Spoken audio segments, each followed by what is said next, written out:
Correct కాదు అనేటువంటి నా యొక్క అభిప్రాయం. రెండో అంశం ఏంటంటే ఈ మహిళలకు సంబంధించినటువంటి వ్యవహారంలో ఇప్పుడు భువనేశ్వరి కావచ్చు, అన్నా లెజినోవా కావచ్చు, లేకపోతే షర్మిల కావచ్చు, భారతి కావచ్చు, ఇలాంటి వాళ్ళందరినీ రాజకీయాలు ఇప్పుడు షర్మిల అంటే ఆల్రెడీ రాజకీయాల్లో ఉన్నారు. మిగతా వాళ్ళు రాజకీయాల్లో లేరు. రాజకీయాలకు సంబంధించినటువంటి వాళ్ళ కుటుంబీకులందరినీ ఈ రోజున నడి రోడ్డు మీదకి తీసుకొచ్చి ఇష్టారాజ్యంగా మాట్లాడేటువంటి సంస్కృతి అన్ని పార్టీలకు సంబంధించినటువంటి సోషల్ మీడియాలో ఉన్నాయండి. అసలు ఏ పార్టీలో లేవు. అంటే సోషల్ మీడియా అనేటువంటిదే ఒక అసాంఘిక కార్యకలాపాలకు అన్నట్టుగా ఎవరికోళ్ళ ఆర్గనైజ్డ్గా తమ రాజకీయ ప్రత్యర్థుల మీద ప్రయోగించినప్పుడు బాగుంది. రాజకీయ ప్రత్యర్థుల్ని వాళ్ళ కుటుంబీకులు తిట్టినప్పుడు ఆనందంగా ఉంటుంది. తమ కుటుంబాలకు ఎలాంటి సమస్య వచ్చినప్పుడు మాత్రం ఈ రోజున బాధ ఉంటుంది. అన్ని రాజకీయ పార్టీలు కూడా తమ ఆధీనంలో ఉండేటువంటి సోషల్ మీడియా పరిధి దాటి వ్యవహరించకుండా నియంత్రించుకునేటువంటి చర్యలు ఉండాలి. ఈ రోజున తెలుగుదేశం పార్టీ పరిస్థితి చూస్తున్నాం. వాళ్ళ చేతిలో ఉన్నటువంటి సోషల్ మీడియా, వాళ్ళ తమ్ముళ్ళు, వాళ్ళ సోషల్ మీడియా వాళ్ళే డైలీ చంద్రబాబు నాయుడిని నారా లొకేషన్ తిడుతున్నారు. ఆ సమస్యను వాళ్ళు అధిగమించలేనటువంటి పరిస్థితి ఉంది. ఏంటంటే వాళ్ళని ఈ విధమైనటువంటి ఒక పరిధిలో పెట్టలేనటువంటి పరిస్థితి అన్ని పార్టీలకు కూడా రేపు పొద్దున రాబోతోంది. ఇది మంచి సంస్కృతి కాదు.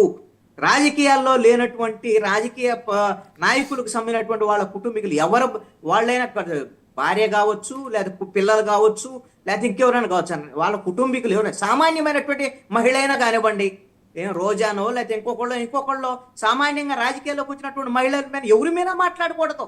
రాజకీయ నాయకులు కుటుంబీకులు మాత్రమే కాదు. ఈ విధమైనటువంటి సంస్కృతిని పెంచి పోషిస్తున్నటువంటి వాళ్ళు రాజకీయ పార్టీలండి. ఇది ఆర్గనైజ్డ్గా జరుగుతున్నటువంటి క్రైమ్ అండి. తమకు సమస్య వచ్చేసరికల్లా లబోదిబో అంటున్నారు. సుందర విజయ్ కుమార్ గారు, ఈ పర్టికులర్ అంశం మీద నిన్న మీ నాయకులు అజయ్ గారు మళ్ళీ ట్వీట్ చేశారు. హోంమంత్రి గారు కూడా కంప్లైంట్ చేశామండి, ఫర్దర్ ప్రొసీడింగ్స్ నడుస్తున్నాయి. ఎందుకంటే అంటే ఎక్కడ మనం దీన్ని అరికట్టలేకపోతున్నాం? What exactly has been going on అండి?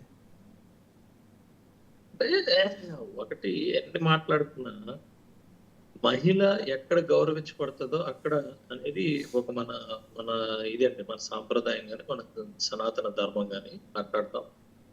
మన మహిళల్ని ఏ రోజు కూడా ఎట్టి పరిస్థితుల్లో పవన్ కళ్యాణ్ గారు కానీ చంద్రబాబు నాయుడు గారు కానీ ఎప్పుడు కూడా మహిళలు వచ్చినప్పుడు వాళ్ళని రాజకీయాల్లోకి లాగొద్దు, వాళ్ళ మీద ఎక్కడ కామెంట్ చేయొద్దు అని చెప్పి ఎంత కష్టం వచ్చి మా పిల్లలు మా ఇంట్లో కుటుంబాల మీద కూడా ఒక పతాక శీర్షికల్లో విపరీతంగా ట్రోల్ చేసినప్పుడు, కామెంట్ చేసినప్పుడు కూడా సమన్వయం పాటించి, అంటే ఎప్పుడైనా సరే ఒకటి గుర్తుపెట్టుకోండి, రెండు చేతులు కలిపితేనే చప్పట్లు వస్తాయి. కానీ ఎంత మేము ఒక సైడ్